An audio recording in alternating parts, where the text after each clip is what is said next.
Welcome to the YouTube channel maths by Jiten Kumar. और यहाँ हम बीएससी सेकेंड सेमेस्टर के लिए केमिस्ट्री पढ़ रहे हैं और आज का टॉपिक है आपका सिंथेसिस ऑफ न्यूक्लिक एसिड। ठीक है, चलिए देखते हैं। सिंथेसिस ऑफ न्यूक्लिक एसिड में nucleic acids basic component is nucleotide. आपको बताया था कि जितने भी न्यूक्लिक एसिड हैं वो न्यूक्लियोटाइड से मिलकर बने होते हैं। और न्यूक्लियोटाइड्स किससे मिलकर बने होते हैं? फॉस्फोरिक एसिड, नाइट्रोजनस बेसिस और शुगर से मिलकर बने होते हैं। ठीक है, तो each nucleotides contain sugars, phosphoric acid and nitrogenous bases. Next क्या है? Nucleic acids are polymerised by the formation of peptide bonds between nucleotides. जो न्यूक्लिक एसिड है वो पॉलीमर्स हैं। बताया गया था आपको कि जो न्यूक्लियोटाइड्स हैं उन्हें हम मोनोमेरिक यूनिट की तरह देखेंगे, मोनोमर्स की तरह देखेंगे। यानी कि जब न्यूक्लिक एसिड्स जुड़ते जाएंगे और काफ़ी लंबी चेन बन जाएगी तब हमारे पास न्यूक्लिक एसिड का फॉर्मेशन होगा। यानी कि जो न्यूक्लिक एसिड है वो पॉलीमर्स हो गए और जो न्यूक्लियोटाइड्स हैं आपके वो क्या हो गए? आपके मोनोमर्स। तो हम कह सकते हैं कि न्यूक्लिक एसिड क्या है? पॉलीमराइज्ड होते हैं। किससे? Bye the formation of peptide bond between nucleotides. यानी कि एक न्यूक्लियोटाइड्स है आपके पास और दूसरा न्यूक्लियोटाइड्स है, उनके बीच में पेप्टाइड बॉन्ड का फॉर्मेशन होगा, जिसकी वजह से हमें क्या होगा? क्या मिलेगा? न्यूक्लिक एसिड मिलेगा। कैसे मिलेगा? न्यूक्लियोटाइड्स का की जनरल स्ट्रक्चर देखते हैं कैसी होती है न्यूक्लियोटाइड्स की जनरल स्ट्रक्चर। एक आपके पास शुगर होती है, कोई भी शुगर ले लीजिए आप।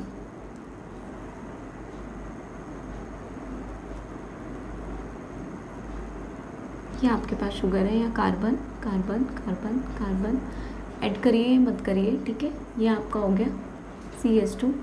ठीक है, और यहाँ आप OH कर लीजिए। ठीक है, हो गया OH कर लीजिए, क्या होता ही OH है। ठीक है, ये होगा आपका HOH। अगर राइबोज शुगर की बात करें तो यहाँ पे OH आता है। अदरवाइज डीऑक्सीराइबोज में D मतलब रिमूव करना, ऑक्सी मतलब ऑक्सीजन, तो सेकंड कार्बन से ऑक्सीजन रिमूव रहता है। ठीक है, यहाँ पर होगा आपका OH एंड H। ठीक है, नंबरिंग आपको पता है कार्बन की 1 2 3 4 एंड 5। ये है आपका शुगर। तो जब शुगर होता है, और मैंने आपको लिखवाया था कि कार्बन नंबर 1 पे क्या अटैच होता है? आपका नाइट्रोजनस बेसिस। कोई भी नाइट्रोजनस बेसिस आप अटैच कर सकते हैं। तो वो कार्बन नंबर किस पे होगा? जो ऊपर अटैच होगा, वो 1 पर अटैच होगा। तो जैसे यहाँ पर अगर मैं अटैच करना चाहूँ, मैंने अटैच किया है प्यूरिन्स कोई भी, तो मैंने प्यूरिन्स को अटैच किया है। तो प्यूरिन्स की जो स्ट्रक्चर होती है वो कैसी होती है? प्यूरिन की स्ट्रक्चर डबल रिंग कंपाउंड होता है। और कैसा होता है?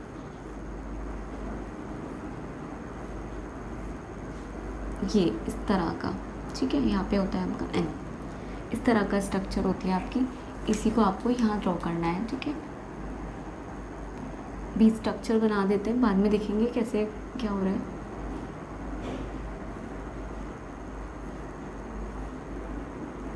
इसको इधर से बनाएंगे।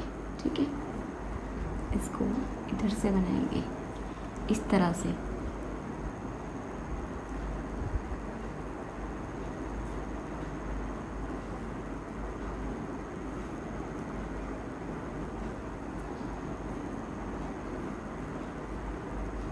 देखिए, ठीक है, ये अभी हम देखते हैं। पहले इसकी बॉन्डिंग पूरी कर लेते हैं। ये तो आपका कार्बन नंबर 1 है।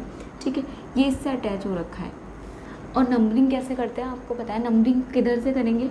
1 2 3 4 5 6 7 8 और 9। तो ये कहाँ जुड़ेगा? आपका जो बॉन्ड है ये जुड़ेगा आपका इस 9 वाली पोजीशन से। क्यों? क्योंकि 9 पे आपका होता है NH। अगर इसकी बॉन्डिंग पूरी करें, यहाँ पर एक होता है N आपका और यहाँ पर होता है आपका NH।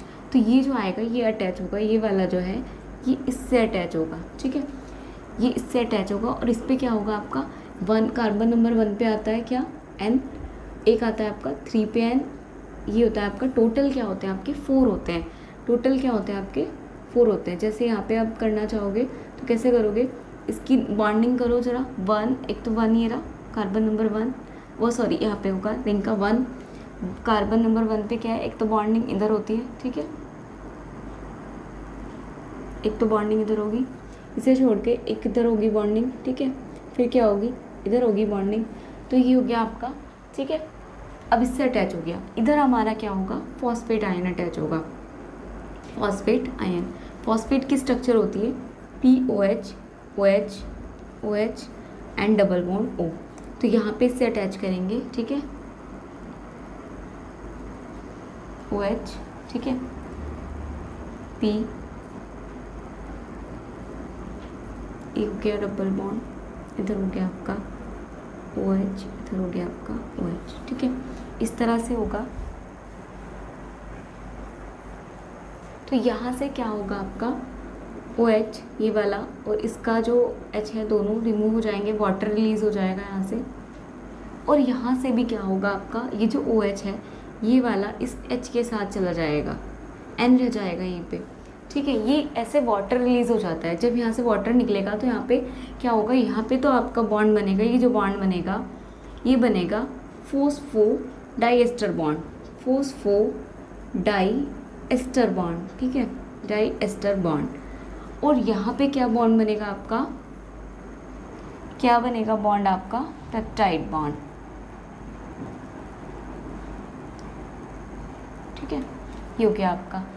चलिए एक बार नोट डाउन करिए, ये तो आपका न्यूक्लियोटाइड बनाया है, न्यूक्लियोटाइड।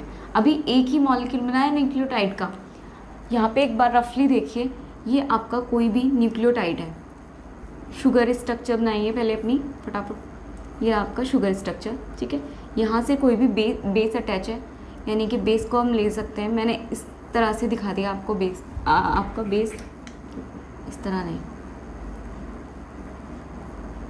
इस तरह। और यहाँ पे कोई भी आपका फॉस्फो ग्रुप अटैच है, इस तरह से दिखा दीजिए कुछ भी, ये रहा। इसी तरह आपका जो दूसरा ग्रुप होगा इस तरह,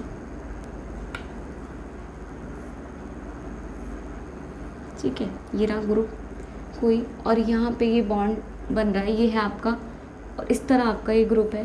तो ये क्या होगा, यहाँ पे कार्बन नंबर 5 से जुड़ा है और यहाँ पे कार्बन नंबर किससे जुड़ेगा, 5 से जुड़ा है, लेकिन यहाँ पे 3 से भी जुड़ेगा। इस तरह से पूरी सीक्वेंस बनती है न्यूक्लिक एसिड की। तो उसके बाद हमें मिलता है, पूरी सीक्वेंस बनती है न्यूक्लियोटाइड्स की, तो हमें मिलता है न्यूक्लिक एसिड। एक बार मैं पूरा बना के दिखाती हूँ, एक बार इसका स्क्रीनशॉट ले लीजिए जल्दी से। चलिए, तो किस तरह से वाटर रिलीज होगा वो एक रफली मैंने आपको आइडिया दिया था। अब हमारी जो स्ट्रक्चर बनेगी ओवरऑल, ठीक है, वो देखते हैं उसकी स्ट्रक्चर।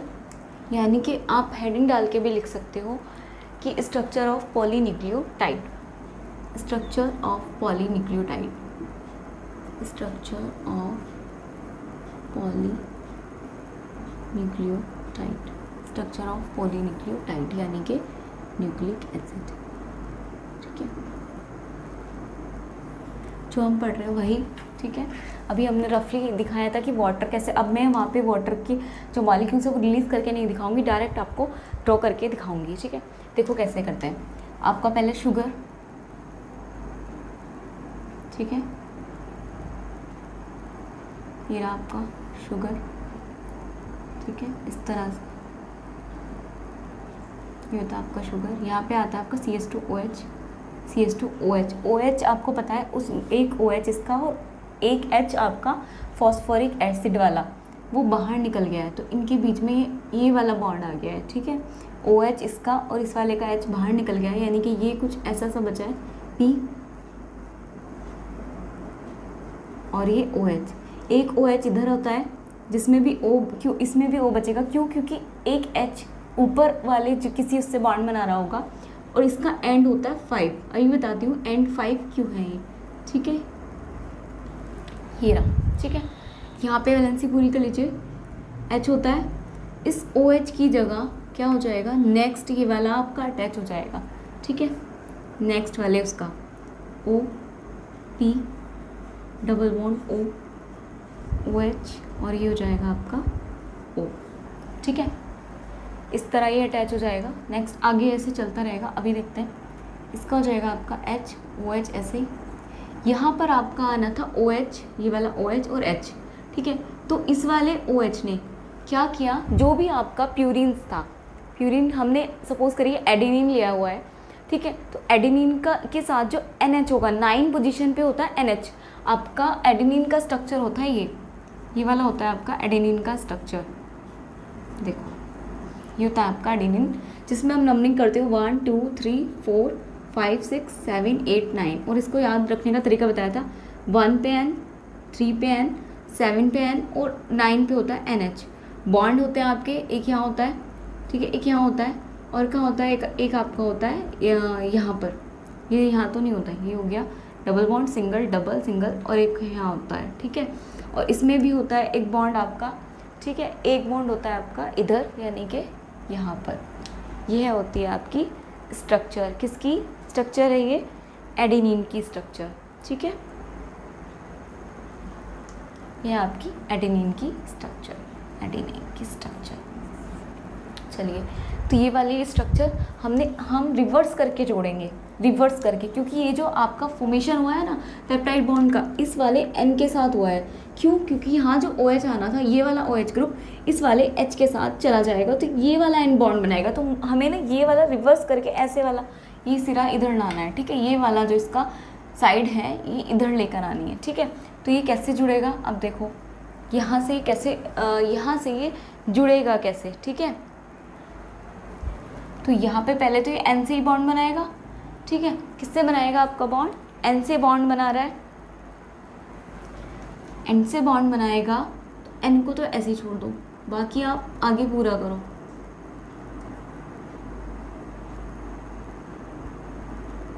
ठीक है, और इस तरह से आपका ये वाला हो जाएगा, और यहाँ पे आपका हो जाएगा इस तरह से दूसरी वाली चैन आके जुड़ जाएगी। ठीक है, दूसरी चैन को हमने नहीं छेड़ा है, तो 1 पोजीशन पे N है, यहाँ पे N ही रहेगा। ठीक है, 2 3 पे भी N है, 4 5 6 पे आपका अमीन ग्रुप आ जाएगा। क्यों? क्योंकि एडेनाइन के स्ट्रक्चर में होता है 6 पोजीशन पे NH2। ये होती है आपकी एडेनिन की स्ट्रक्चर। ठीक है, क्या होती है आपकी एडेनिन की स्ट्रक्चर, ये वाली, और इसमें होता है आपका 6 पोजीशन पे NH2, और ये होती है आपकी 7 पोजीशन, 7 पे भी N होता है। ठीक है, और 8 छोड़कर 9 पे NH होता है, तो H चला गया इसके OH के साथ, ये होता है आपका। ठीक है,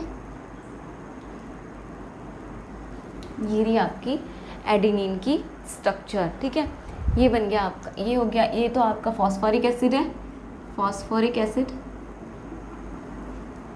फॉस्फोरिक एसिड। ये है आपका शुगर, शुगर में आपने कौन सा लिया है, इसमें राइबोस शुगर लिया है, लिख सकते हो। ठीक है, और यहाँ पे क्या होगा, ये वाला कौन सा है, ये हो जाएगा आपका, ये तो आपका एडेनिन ही है, और यहाँ पर ये वाला जो बॉन्ड है क्योंकि पेप्टाइड बॉन्ड, ये वाला जो बॉन्ड है आपका ये होता है फॉस्फोडाइएस्टर बॉन्ड, जो हमने अभी मेंशन किया था पीछे। ठीक है, अब ये आगे क्या करेगा, अब इसी तरह एक तो सीरीज़ ये हो गई, इसी तरह नेक्स्ट चीज़ होगी आपकी फॉस्फोरिक एसिड है, ये अटैच होगा सेम वैसे ही। ठीक है, ये कैसे अटैच होगा, ऑक्सीजन ले लीजिए, एक मिनट, यहाँ से नहीं आएगा, फिर आ नहीं पाएगा।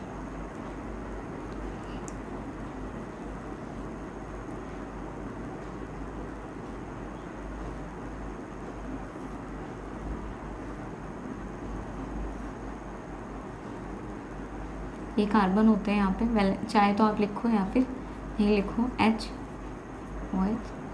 ठीक है, ये हो गया आपका HOH, यहाँ पे भी आपका फॉस्फोरिक एसिड है, ये हो गया। यहाँ पर ये क्या होगा, यहाँ पर एक N है, और यहाँ पर क्या है आपका H है, क्या है यहाँ पर N किसका आया है ये इस बार N, पहले तो हमने लिया एडेनिन, इस बार क्या लेंगे हम, साइटोसिन, क्या लेंगे, साइटोसिन। ठीक है, साइटोसिन लेंगे हम इस बार।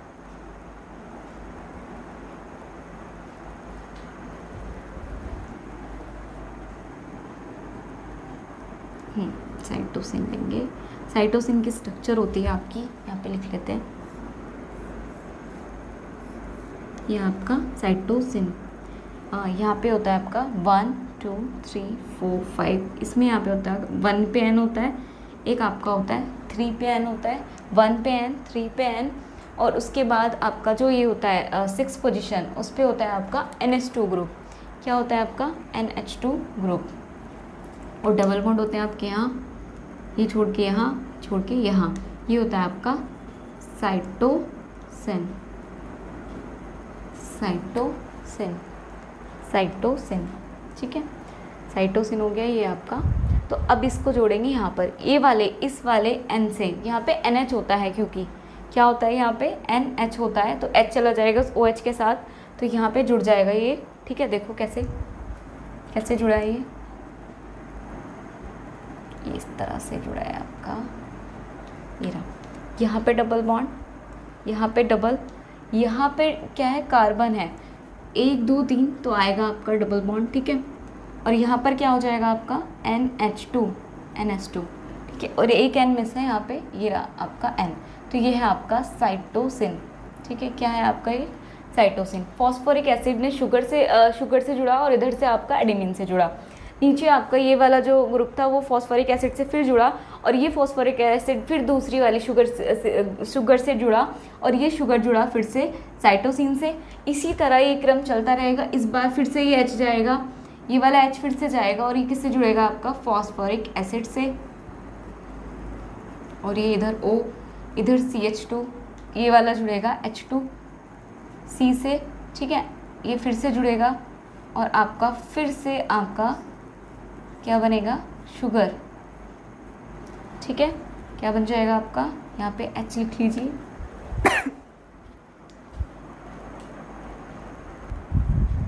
ये देखिए इसी तरह आपका फॉस्फोरिक एसिड जुड़ेगा आपका ग्वानिन के साथ, ठीक है। ये फॉस्फोरिक एसिड फिर से जुड़ा शुगर के साथ और शुगर फिर से जुड़ा ग्वानिन के साथ, ठीक है। तो एडेनिन, थायोसिन, ग्वानिन और ये नेक्स्ट आगे इसी तरह चलता रहेगा। फिर जुड़ेगा यूरेसिल से और लास्ट में 3rd एंड क्यों लिखा है और ये 5 एंड क्यों लिखा है, क्योंकि यहाँ पे देखिए नंबरिंग जब करते हो 1 2 3 4 और ये वाला होता है 5, ठीक है। यानी कि 5 कार्बन पे आपका फॉस्फोरिक ग्रुप जुड़ेगा। तो यहाँ पे जो आपका ये है यहाँ पे 5th लिखेंगे, यहाँ पे क्या लिखेंगे एंड 5th लिखेंगे। ये जो नेक्स्ट जुड़ेगा वो 5th एंड से ही जुड़ने वाला था, ठीक है। यहाँ पे क्या हो गया 3rd लिखा है क्योंकि ये जो जुड़ेगा यहाँ पे देखो 3rd है ना, ये जो फॉस्फोरिक एसिड नीचे जुड़ने वाला है वो 3rd एंड, इसके 3rd एंड से जुड़ने वाला है। यहाँ पे जो फॉस्फोरिक एसिड जुड़ेगा वो उसके 5th एंड से जुड़ेगा, ठीक है। 5th एंड के साथ जुड़ेगा। ये जो है आपका 5th उस पर जुड़ा है, ठीक है। तो इसीलिए यहाँ से नेम आए हैं इसके स्ट्रक्चर ऑफ पॉलीन्यूक्लियोटाइड, यानी कि न्यूक्लिक एसिड की स्ट्रक्चर। इस तरह से ये सब जुड़ते जाएंगे और ये न्यूक्लियोटाइड जुड़ रहे हैं और जुड़ के क्या बना रहे हैं आपके न्यूक्लिक एसिड, ठीक है। इसी के बेस पर फिर आपका आया DNA की स्ट्रक्चर। एक बार नोट डाउन कर लीजिए इसको। चलिए नेक्स्ट है आपका, नेक्स्ट क्या है इसी के आगे है। अब देखेंगे हम double helical structure of DNA, double helical structure of DNA, ठीक है। इसे वॉटसन एंड क्रिक मॉडल भी बोलते हैं। क्यों बोलते हैं इसे वॉटसन एंड क्रिक मॉडल, तो ये क्या है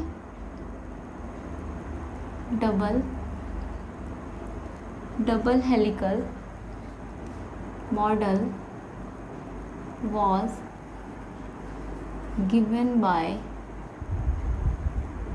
Watson, double helical Watson and Crick. Double helical model was given by Watson and Crick in 1953. So इसे क्या नेम दिया गया डबल हेलिकल मॉडल। क्यों, क्योंकि ये वॉटसन और क्रिक लेकर आए थे, तो इसीलिए इसका नाम पड़ा वॉटसन एंड क्रिक मॉडल। इन्होंने क्या बताया कि जो आपका DNA है, DNA मॉलिक्यूल वो किससे मिलकर बना है, 2 स्ट्रैंड्स और चैन से, 2 स्ट्रैंड्स एंड चैन से, यानी कि DNA is made up of 2 strands और चैन भी बोल सकते हैं इसे, ठीक है, चैन, जो कि क्या होंगी which is anti parallel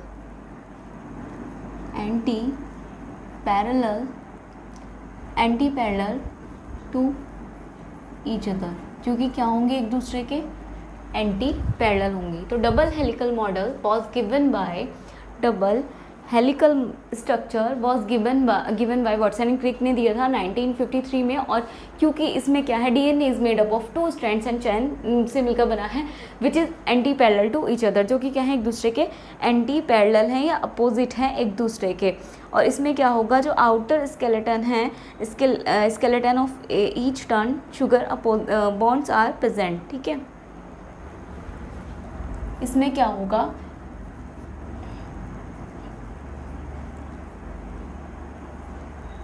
each turn पे क्या होगा आपका, ईच टर्न पे क्या होगा आपका, ये रहेगा, in each turn sugar and phosphoric acid bond are present, phosphoric acid bond is present।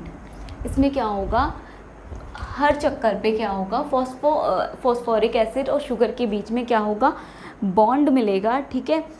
And और वो बॉन्ड कैसा होगा, high energy bond, and this bond will be of high energy bond, ठीक है। ये कैसा होगा, हाई एनर्जी बॉन्ड होगा, लिखने की ज़रूरत नहीं है, सुन लीजिए, ठीक है। और they will provide the strand to DNA molecule, और क्योंकि हाई एनर्जी बॉन्ड होगा, यहाँ पे लिख सकते हो,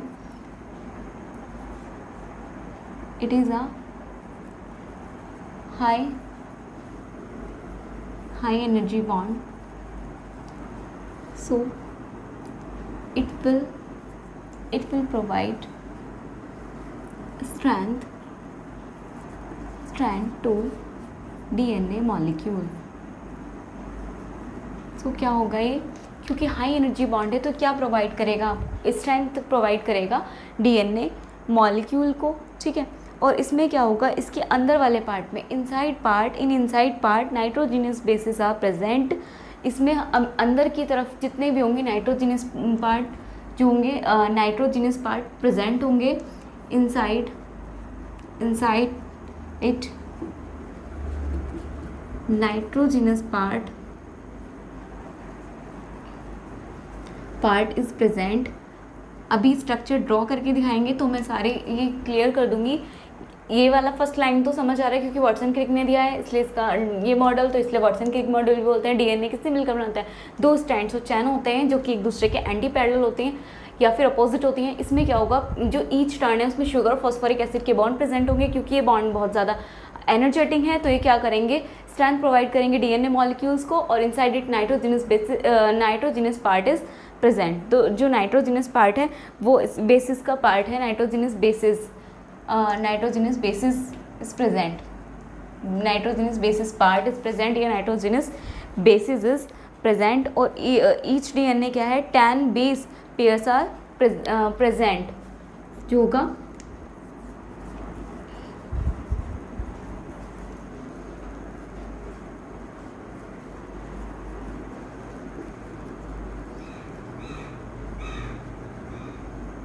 और ईच टर्न में कितने बेस पेयर प्रेजेंट होंगे, 10 बेस पेयर्स प्रेजेंट होंगे। ईच टर्न में 10 बेस पेयर प्रेजेंट होंगे।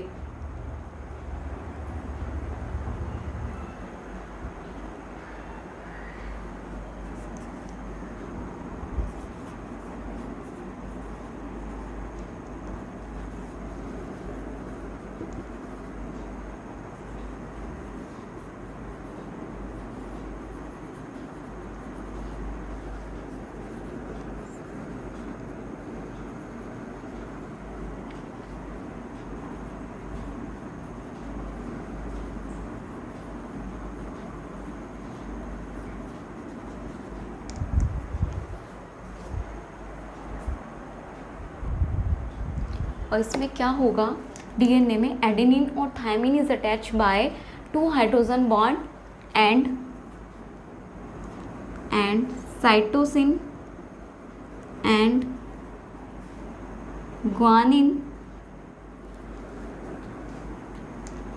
are attached by 2 by 3 hydrogen bond.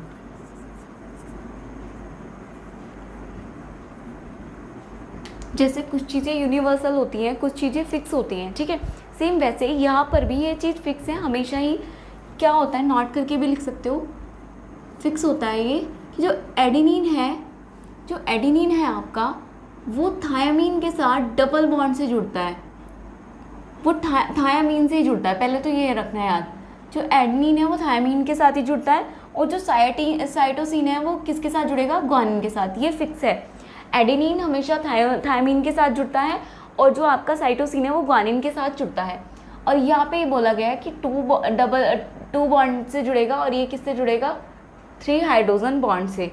ठीक है, अभी हम देखेंगे स्ट्रक्चर में कैसे जुड़ेगा। ठीक है, ये आपको याद रखना है कि जो एडेनिन है वो हमेशा इससे जुड़ेगा, और ये साइटोसिन जुड़ेगा ग्वानिन से। ठीक है, तो वही लिखा है कि in DNA adenine and thymine are attached by 2 hydrogen bond, जबकि क्या होगा, cytosine and guanine are attached by 3 hydrogen bond. ठीक है, 3 hydrogen bond.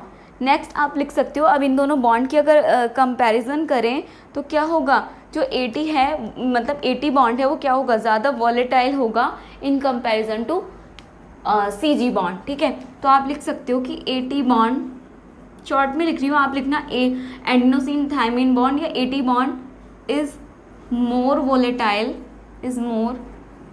Volatile then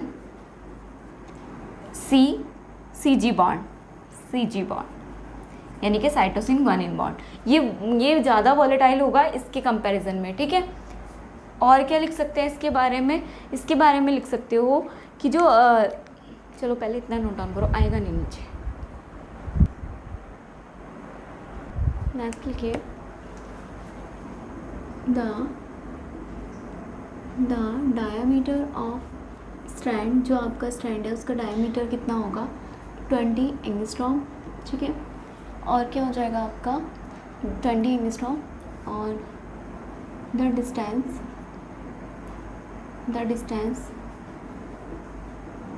between each turn is 34 angstrom. ठीक है, और डिस्टेंस ठीक है, तो इसका मतलब क्योंकि हर टर्न के बीच में जो डिस्टेंस है वो कितनी है आपकी, 34 एंगस्ट्रॉम है। ठीक है, distance between 2 near by turn लिख सकते हो, ईच टर्न वो कितनी होगी, 34 एंगस्ट्रॉम है। तो इसका मतलब जो डिस्टेंस है नियर, जो बेस पेयर के बीच की दूरी है वो कितनी हो जाएगी, 3.4 एंगस्ट्रॉम। ठीक है, क्योंकि 10 होते हैं, 34 को जब आप 10 से डिवाइड करोगे तो कितना आ जाएगा, 3.5। तो क्या हो जाएगा, the distance between near by turn is era, सो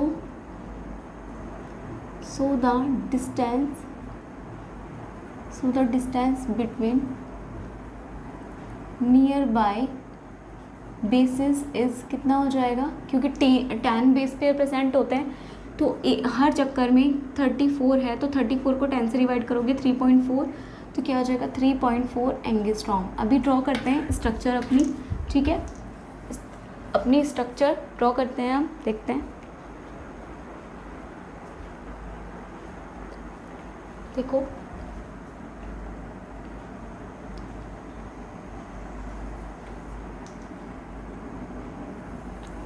ये होती है डीएनए की डबल हेलिकल स्ट्रक्चर। ठीक है, डबल हेलिकल स्ट्रक्चर।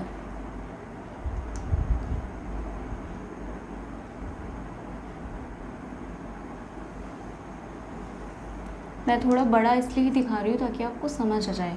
ठीक है, बाकी एक्चुअल में ऐसा नहीं होता है।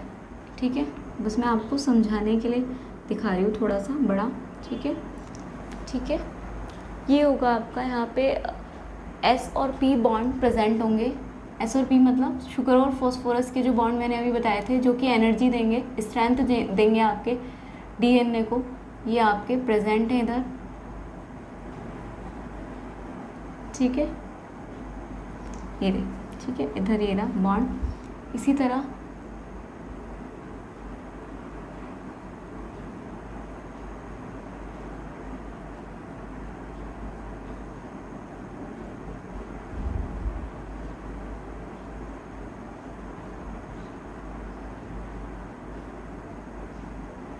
ठीक है, ये हो गया। इसी तरह इसमें भी चलता रहेगा।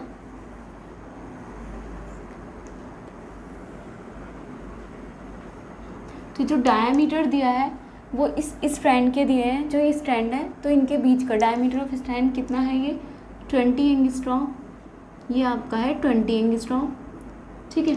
और जो ये वाला दिया है 34, तो नियर बाय टर्न, एक टर्न ये है ना, तो इस वाले यहाँ से लेके ये यहाँ तक की डिस्टेंस है 34 एंगस्ट्रॉम, और जो 3.4 है ये इन दोनों के बीच की डिस्टेंस है यहाँ की 3.4 एंगस्ट्रॉम, ठीक है। ये बेस पेयर है ना आपके। अब यहाँ पे देखो कैसे जुड़े होते हैं ये, ठीक है।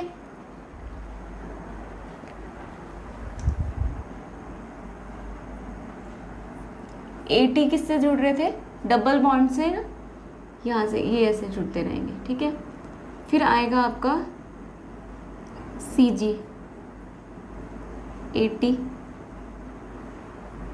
CG, AT CG, AT CG, 1 2 3 4 5 6 7 8, 2 और बच रहे हैं, AT CG। 10 बेस पेयर होंगे ना ये इससे,